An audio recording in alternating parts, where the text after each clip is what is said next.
이번에 강의할 부분은 앞에서 말했던 지뢰와 천래의 관계를 실제적으로 인간의 심리와 인간의 언어와 인간의 생사에 견주어 하나하나를 대비하게 되는 것입니다. 자, 우리가 살펴봤던 땅에서 울려나오는 피리소리, 이것은 단순히 제자백가의 학설의 어지러운 말소리를 비유하는 데 그치지 않는 것입니다. 자, 피리라고 하는, 땅에서 울려나오는 피리라고 하는 그 나무의 형태에서 우리는 뭘 볼 수 있느냐?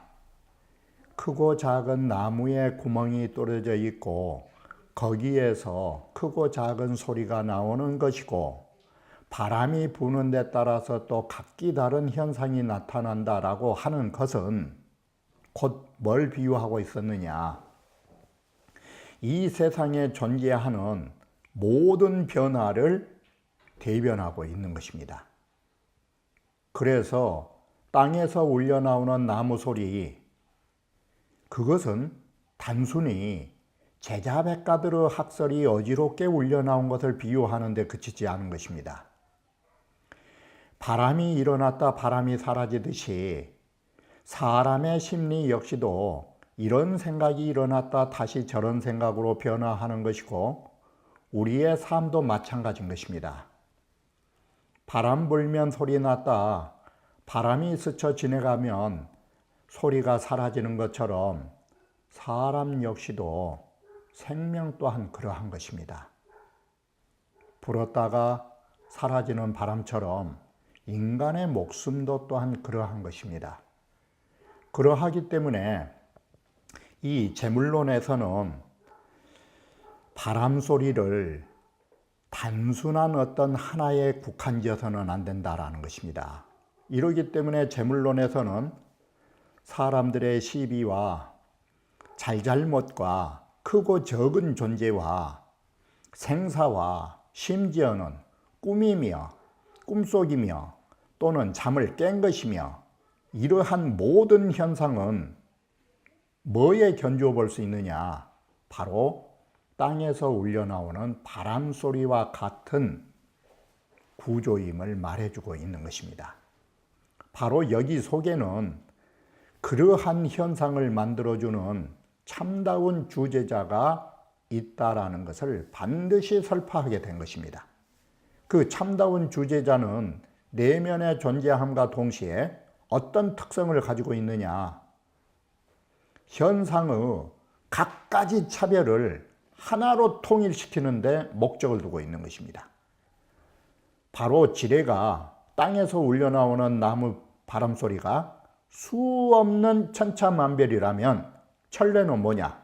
하늘의 피리소리는 바로 하나의 자리를 말해주는 것입니다.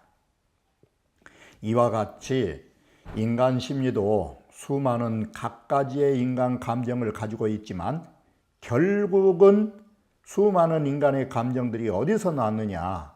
바로 마음의 하나 근본 자리에서 나온 것이고, 사람이 사느냐 죽느냐라고 하는 온갖 변화가 있어도 결국 그것은 우리의 삶과 죽음을 관장하는 하나의 진리로 귀결된다라는 것입니다. 그리고 이런 말 저런 말 수없는 학설이 난무해도 결국은 하나의 진리로 귀결한다라는 것입니다. 이것이 물론이라고 하는 말은 수많은 변화를 말하는 것이고, 앞에 글자의 재물론의 재자는 하나의 통일성을 말해주는 것입니다. 바로 이와 같이 재자의 뜻에는 모든 변화를 통일한다라는 그 기준이 어디 있느냐? 통일할 수 있는 기준이, 그게 바로 천래를 바탕으로 해서 재자가 이루어진 것입니다. 이것이 재물론에서 공통으로 관료하고 있는 사상인 것입니다. 이러한 점을 우리는 재물론을 통해서 강의하면서 줄곧 이러한 사상을 우리는 설파할 것입니다. 다시 정리하면 물론이라 하는 것은 천만 가지의 변화를 말하는 것입니다. 그리고 재는 통이라는 것입니다. 천만 가지의 변화는 땅에서 울려나오는 바람소리와 같은 것입니다. 그리고 하나를 통일할 수 있는 것은 수많은 바람소리를 내게 되는 천레짜리가 되는 것입니다. 이와 같은 것을 우리는 이 단락에서 다시 보게 되는 것입니다. 자, 그러시면 지금 대지 하난부터를 누구의 말로 보느냐에 따라서 문장 단락을 구조하는 것이 달라지는 것입니다. 선영이라든지 기존의 모든 선유들은 거의가 대지 하난부터를 바로 남각자기의 말이 아니라 장자가 남각자기의 말을 부연한 것으로 시작해서 문단을 끊었던 것입니다. 그래서 여기부터는 남각자기의 말이 아니라 장자가 남각자기의 말을 온용해서 다시 설명한다라고 보면은 이 단락이 바로 문답이 아니라 설명으로 끊어지는 것입니다. 그래서 이 대지 이하로부터 보관까지의 구절을 어느 사람은 남각자기의 문답으로 연장해서 보는 경우가 있고 어느 사람은 여기서부터는 장자의 말로 나누어 보는 것입니다. 이것이 문단을 나누어 보는 데에 두 가지 학설이 존재함을 앞서에 말씀드렸던 부분인 것입니다. 자, 그 문답이든 아니든 그 내용은 이러한 내용으로 이 대지로부터 이 단락이 끝나는 보강까지의 구절은 이 구조를 가지고 있는 것입니다. 여기에서 눈여겨보셔야 할 부분은 뭐냐면 제일 처음에 막약이명이라고 해서 여기서 아셔야 하는 것은 항상 명이라 하는 것은 깨달음의 세계이고 항상 개념이 나올 적에 깨달음의 대상은 항상 뭘로 하느냐, 즉 천균이니 이 천자이니 용이니 이러한 것이 깨달음의 대상이 되는 것입니다. 자, 우리는 소위 이 물론이라고 하는 수많은 현상, 이 천만 가지의 변화 현상이라고 하는 거 뭘로써 이걸 간파해야 되느냐? 천만 가지의 변화 현상을 바로 깨달음의 세계에서 눈여겨봐야 된다라는 것입니다. 그러므로 이 밝을 명자는 뭐라고 하느냐? 밝을 명자는 재물론의 제의 최고의 1등 도리라고 말하는 것입니다. 최고가는 진리가 바로 여기에 있는 거라고. 그래서 물론을 제하고 싶으면 반드시 갖춰야 할 자격이 뭐냐? 명자라는 것입니다. 깨달음이 없이는 하나의 자리를 볼 수 없다라고 말하는 것입니다. 이와 같이 재물론의 구조는 간명하게 말하면 이 만수라고 하는 만 가지의 각가지 차이점에 하나의 근본 자리를 아는 데 목적을 두는 것입니다. 그렇기 때문에 이 말을 다른 말로 딱 바꿔버리면 만법이 모든 법이 하나로 돌아가는 자리를 밝혀내는 것입니다. 이렇게 만법이 하나로 돌아간 자리를 안다라는 것은 바로 깨달음인 것입니다. 이 깨달음을 통해서만이 이 하나가 되는 자리, 이 제자가 될 수 있는 자리를 얻을 수 있다라고 말한 것입니다. 이게 재물론의 핵심인 것입니다. 그래서 우리는 이 단락 속에서 두 가지의 특성이 보이고 있다는 것입니다. 밝을 명자 그리고 인할 인자. 조천인시란 소리가 뭔 소리냐? 깨달음의 대상은 하늘을 관조하는 것입니다. 하늘의 진리를 관조했을 때 깨달음이 되는 것입니다. 그리고 인자는 뭐냐? 깨달음을 가졌으면 행동화가 필요한 것입니다. 이 깨달음을 실천하는 방법론은 이날인자인 것입니다. 인하인다라는 말은 육아의 말로 말하면 솔성이라는 뜻으로 본성을 따른다라는 뜻으로 실천 방안이 인자에 있다라는 것입니다. 이와 같이 우리는 모든 물론을, 모든 현상계를 밝을 명자의 깨달음을 통해 가지고 실천하는 방법은 인자에 있다, 이렇게 보는 것입니다. 바로 이것이 재물론을 깨닫고 하나의 근본자리를 깨닫고 하나의 근본자리를 실천하는 방안이 명자, 인자 두 개에 있다라고 보여지는 것입니다. 바로 이 단락은 이러한 구조를 가지고 재물론이라는 재자를 이룩하게 된다라고 하는 것입니다. 한마디로 다시 말씀드리면 재물론의 재는 어디에서 이루어지느냐? 밝을 명자와 인할 인자다. 깨닫고 진리를 깨닫고 진리대로 따라서 하는 거라고. 바로 이것이 이 단락의 핵심 구조라고 할 수 있는 것입니다. 그래서 천리에 비추어서 우리는 이것을 따르는 거라고.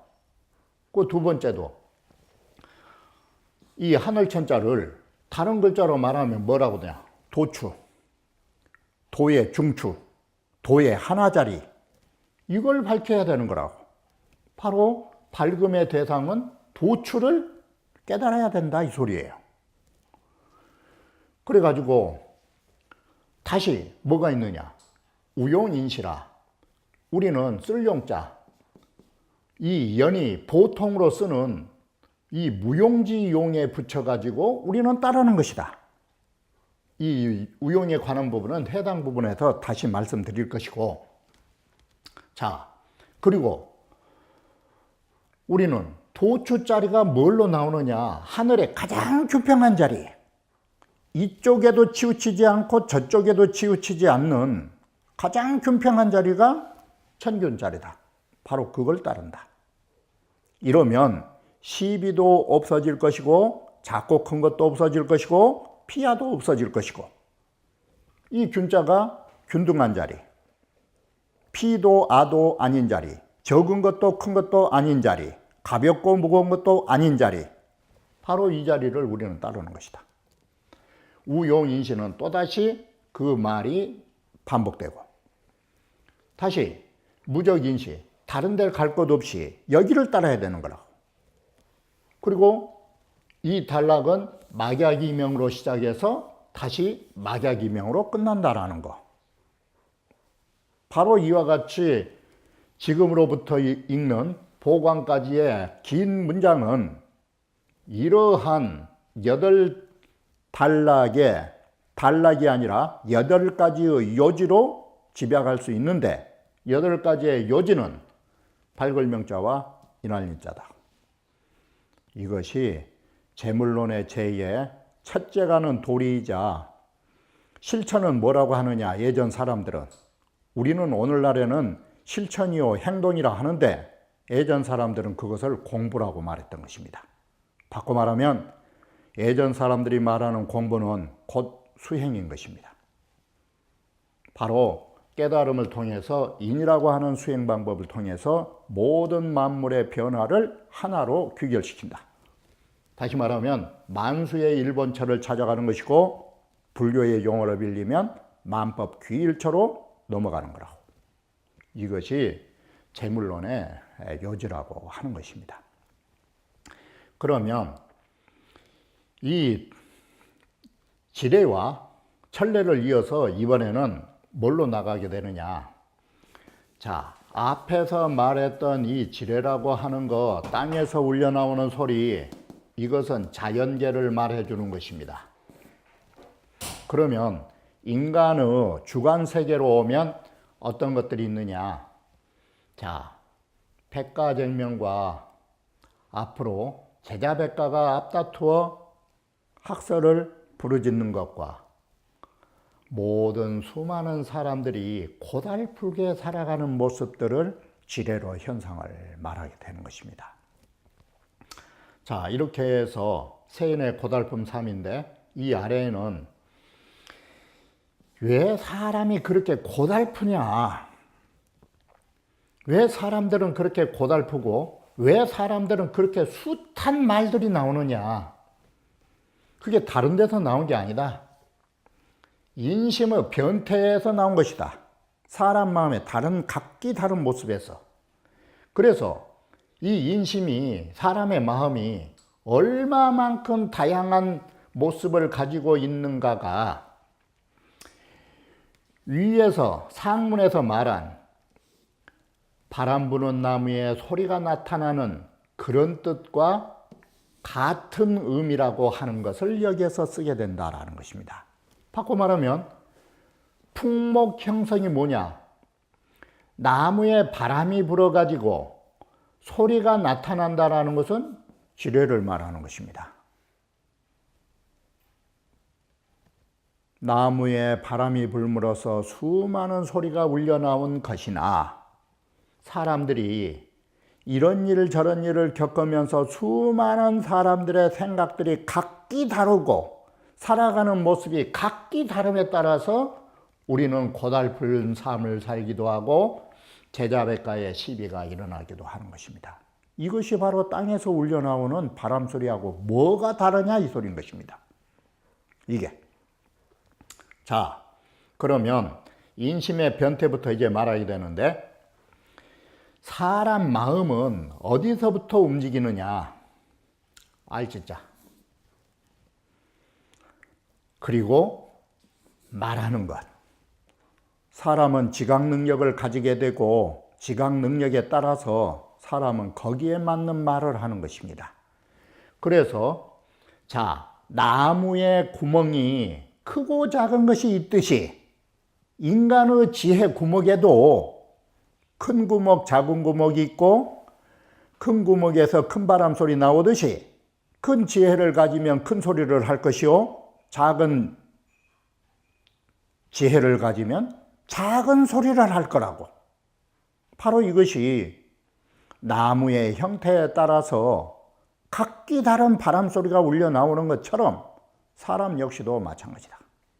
그래서 대지는 하나나고, 자, 큰 지혜를 가진 사람은 한가롭고 여유가 있어서 광대하고 그 광대한 그 수많은 지혜를 가지고 있는데 반해서 작은 지혜를 가지고 있는 사람들은 대체로 무엇을 하느냐? 간간이란 것은 한 칸 한 칸, 칸칸이 이 소리인 것입니다. 칸칸이 따진다 이 소리는 그 하찮은 것까지도 분별한다 이 말이 대수롭지 않은 것까지도 분별하고 까락까락 따져서 산 사람. 아, 이런 사람의 성질이 있다. 그러니까 사람들 말하는 것도 큰 지혜가, 다시 말하면 광박이라는 말을 바꾸면 광대한 지혜인데, 광대한 조예의 지혜를 가지고 있는 사람은 말한 것 역시 마치 찬란한 불꽃처럼 훤하게, 정말로.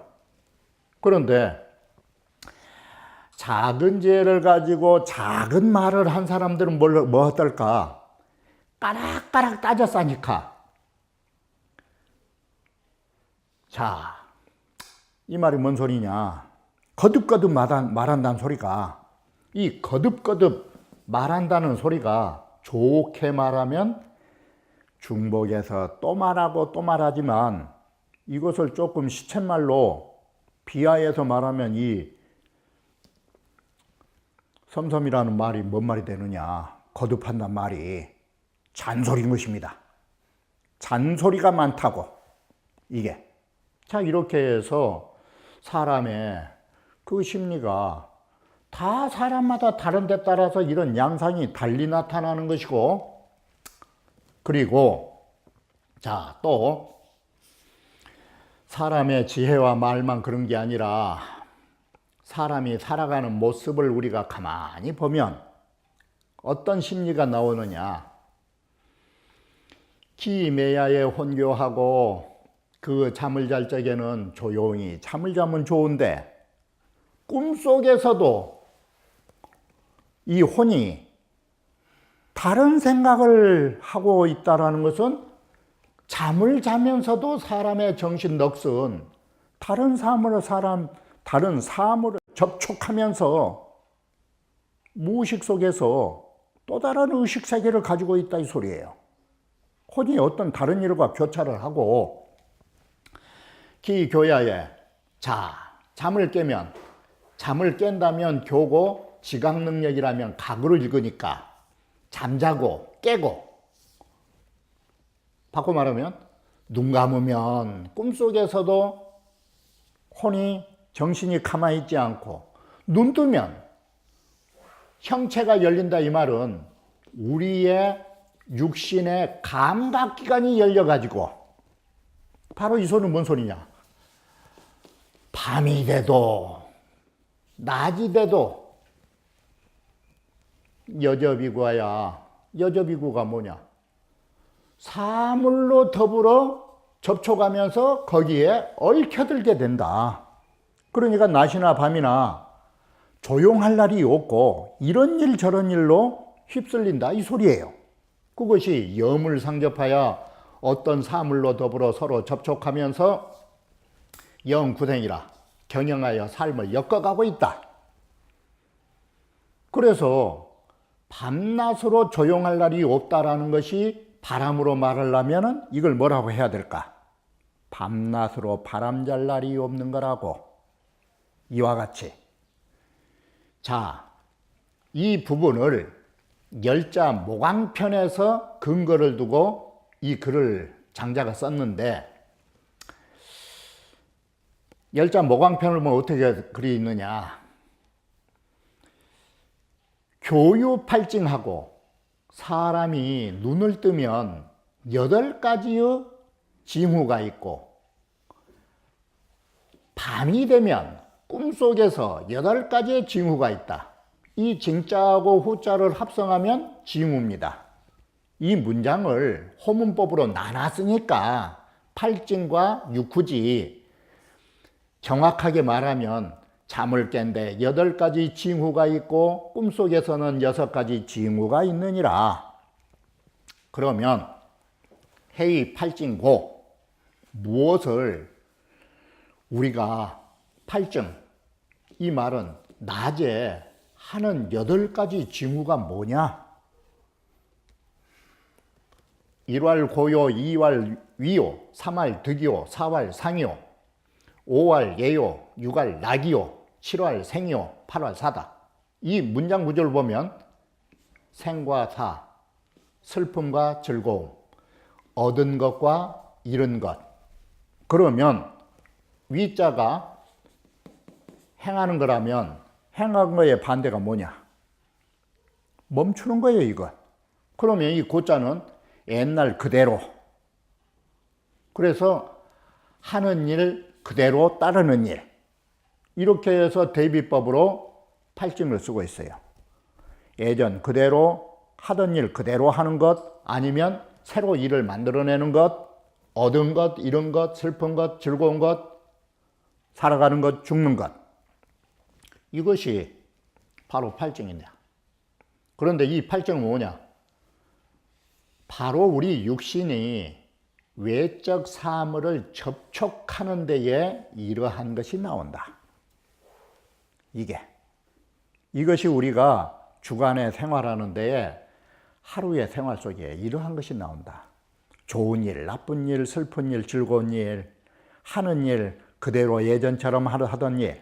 이것이 바로 기교야 형계가 이거다. 우리 형체가, 우리 몸이 사물을 접촉하면서 나타나는 현상이다. 그러면 꿈속에서 6가지 징후는 뭡니까? 일활 정몽이요. 이 열자는 꿈을 6가지로 말했는데, 이것은 물론 주례에서 꿈을 분석한 것과는 좀 다른데, 바른 꿈이요. 두 번째는 경악을 놀래가지고 깜짝깜짝 놀래는 악몽을 꾸는 거. 그리고 세 번째는 사몽이요. 주사야몽으로 낮에 생각했던 걸 밤에 꿈꾸는 것이고, 사활오몽이요. 잠을 자는 듯 마는 듯. 이것은 보통 사람들이 아침에 눈 깨가지고 살짝 눈 붙이면 잠잔 것인지 아니면 아닌 것인지, 그 속에서 꾸는 꿈들, 오몽, 잠이 깨가지고 선잠 자면서 꾸는 꿈, 희몽, 반가운 꿈, 아니면 구몽, 우리말로 하면 가위 눌려가지고 깜짝깜짝 놀래는, 가위 눌리는 꿈. 이 6가지는 바로 나의 정신이 꿈속에서 어떤 일과의 만남 속에서 이루어진 것이다. 자, 이렇게 보면 밤낮으로 고요한 때가 없다. 우리는 눈 감고 잠잘 때라도 편안히 잠잔 게 아니라 그 꿈속에서 이런 시달림을 우리는 가지고 산다. 자, 이렇게 보면 어떠느냐. 밤낮으로 우리는 이 사물들하고 얽혀서 살아가고 있는데, 밤낮으로 이것이 오늘만 그러냐? 오늘만. 김해야 헌교하고 기교야 현계는 오늘 밤낮으로 이 소리예요. 그럼 오늘 밤낮만 그러느냐? 그 다음 구절이 일이심투라고, 이 일자가 뭐냐? 복수사처리가 되니까 날이면 날마다, 날이면 날마다. 그러면서 내 마음이 사물과 다투어서 어떻든지 이겨내서 내가 살아남으려고. 그래서 날이면 날마다 오늘도 내일도 연속적으로 각기 마음과 계책을 사용해 가지고 서로 다투고 있다. 자, 이것이, 이 구절이 남각자기로 하면 무엇과의 반대임을 반영하고 있느냐? 이게 심여 사회가 됐느냐? 마음이 꺼져버린 재처럼 살고 있느냐? 꺼져버린 재해가 뭔 놈의 지각이 있고, 뭔 놈의 말이 있고, 뭔 놈의 혼교와 형계가 있을 것이냐? 바로 이와 같이 모든 사물과의 교류와 모든 육체의 감각이 열리는 것들, 이 전체가 없는 것이 남각자기의 마음이 꺼져버린 채처럼 가지고 있는 것입니다. 근데 우리는 이것을 반대로 살고 있는 것입니다. 이렇게 해서 남각자기의 심여 사회를 반영하고 있는 구절이라고 봐야 된다. 이게. 자, 이렇게 하면서 우리는 날이면 날마다 이 마음이라고 하는 것이 편안할 날이 없다. 이런 생각도 해야 되고 저런 생각도 해야 되고 이런 말도 해야 되고, 꿈속에서도 온갖 꿈에 시달려야 하고. 자, 이렇게 살아가고, 또 몸으로 보면 어떠느냐. 만자와 사람 살아가는 속성을 가만 보면 만이라고 하는 것이 너그러운 사람이라고 하지만, 어떻게 보면 이 사람은 우유부단해가지고 모든 일을 느리지근해가지고 결단성 없는 사람. 그리고 어떤 사람은 곡자, 이게 음곡자라고 하는 것이 동굴을 말하는 것인데, 쉽게 말하면 이 동굴 속처럼 알 수 없는 사람, 그래서 이 동굴 속처럼 껌껌한 사람은 험한 사람. 이건 어떤 사람이냐? 잠기불로, 그 사람 속내를 잠겨두고, 이 말은 숨겨가지고 드러내지 않는 사람. 도대체 만나면 만날수록 저놈의 속을 모를 사람. 그러면 동굴 속 같은 사람. 또 어떤 사람은 정말로 신경질 날 정도로 좋게 말하면 조심성 많은 사람. 그러나 나쁘게 말하면 한 푼 한 치를 따진 사람들. 사람 피곤하게 만든 사람들. 이게 좋게 말하면 그 성질이 치밀한 사람이죠. 그러나 치밀한 것이 한 푼 한 치를 따지다 보니까 이게 사람 참 답답한 것입니다. 이것이 뭐냐? 심투지 정태라. 바로 이렇게 그 사람의 마음은 사물과 다투면서 나타나는 그 모습들이 이렇더라. 이게. 거기에 어떤 일을 겪으면 소공은 최체요. 작은 어떤 일에 작은 두려움을 가진 일을 가지면 최체해서 걱정과 두려움으로 마음이 한편해가지고 항상 불안하고 정말로 이제 큰 일을 닥쳐버리면 만만은 뭡니까? 정신이 나가버린 것입니다. 이 만만은 미만실정이란 말이 뭐냐면 정신이 미만이란 말은 넋을 잃은 것을 미만이라고 하는 것입니다.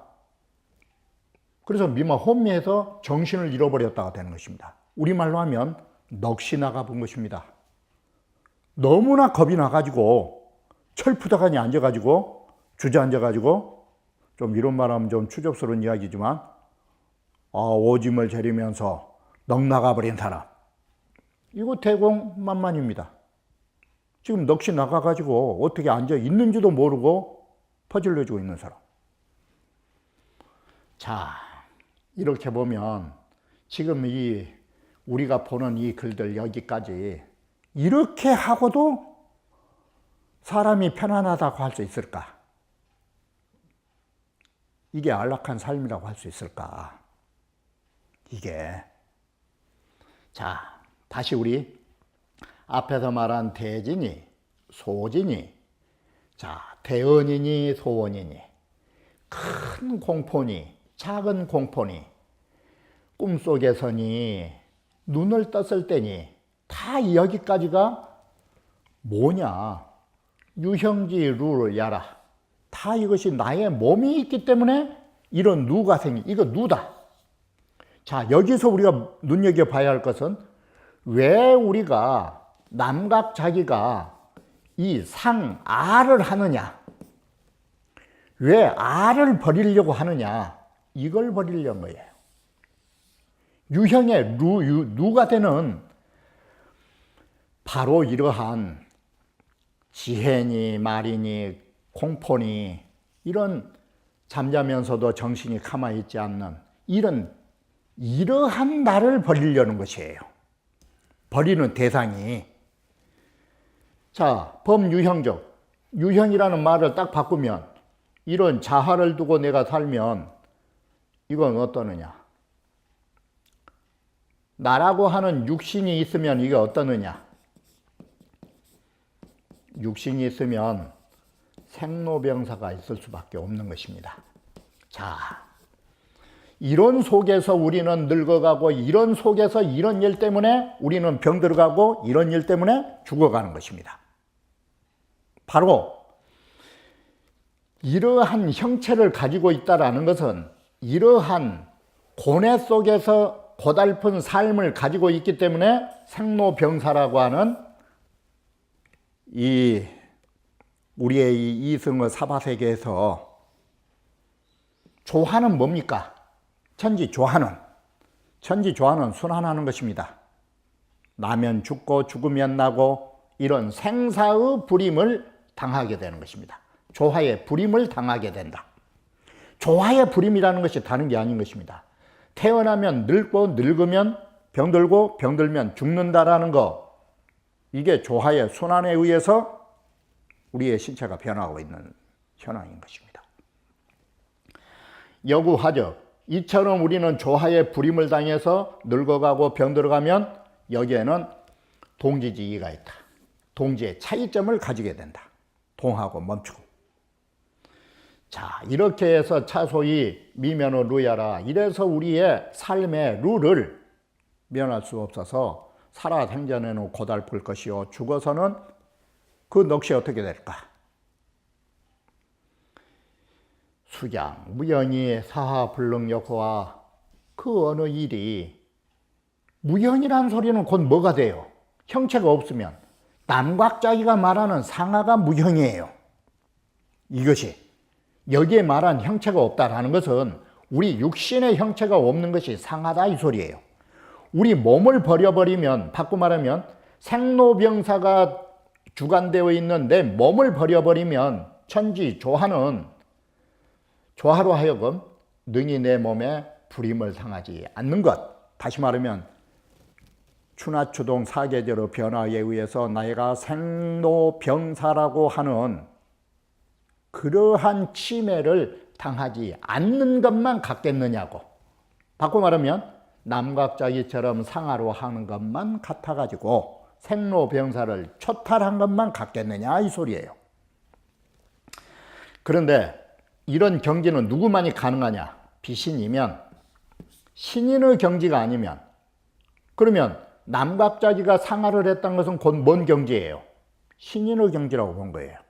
이런 신인의 경지가 아니면 불능여우찬이라 능히 이런 경지에 함께 할 수 없는 것이니라. 자, 이렇게 해서 여기에서 지금 말한 부분은 이 보통 사람이라고 하는 것이 땅에서 울려나오는 피리가락처럼 우리의 삶의 수많은 변화가 결국은 우리에게 어떤 누를 끼치고 있느냐. 공포니 또는 꿈속에서 꿈을 꾸느니 낮이면은 우리가 온갖 일을 하느니 슬픈 일, 즐거운 일 이런 것들이 우리는 즐거운 일이 있으면 젊어지는 것 같지만 슬픈 일이 우리를 늙게 만든다면 즐거운 일도 우리를 늙어가게 만드는 것입니다. 이 세상을 살아가는 모든 것들이 우리를 서서히 죽음으로 몰아가는, 바꿔 말하면 바람 불면 소리 났다가 바람 그치면 살아가는 것처럼 감정도 그러하고 우리 생명도 땅의 피리가락처럼 이렇게 덧없이 가고 있다는 것입니다. 바로 이와 같이 이러한 지뢰 속에서 근본의 하나의 진리를 찾지 않을 수 있겠느냐 이 소리예요. 그래서 우리는 천례라고 하는 것을 깨달아야 할 필요성을 갖게 되고, 천례를 깨달았을 때 생로병사를 초탈해서 영원할 수 있다는 생각을 가지고 있는 것입니다.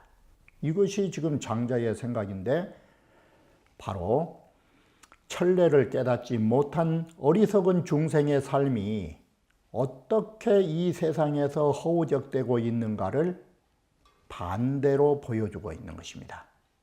그러면 다음 강좌에도 다시 이어서 말씀드리기로 하겠습니다.